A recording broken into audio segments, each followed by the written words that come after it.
¿Sabías que el gimnasio te ha estado mintiendo desde el principio? Durante años, la cultura fitness repite lo mismo. O pierdes grasa o ganas músculo. Nunca los dos al mismo tiempo. Te dicen que elegir, te dicen que así funciona el cuerpo. Pero la ciencia dice otra cosa. Hay personas que sí pueden ganar músculo y perder grasa al mismo tiempo. Se llama recomposición corporal.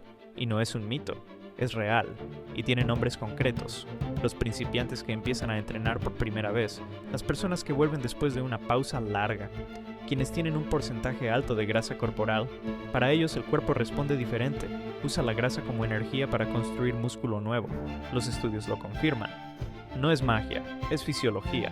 El problema es que la industria prefiere complicarte la vida.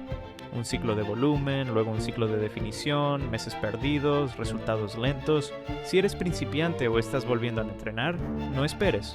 Tu cuerpo ya tiene todo lo que necesita para cambiar ahora mismo.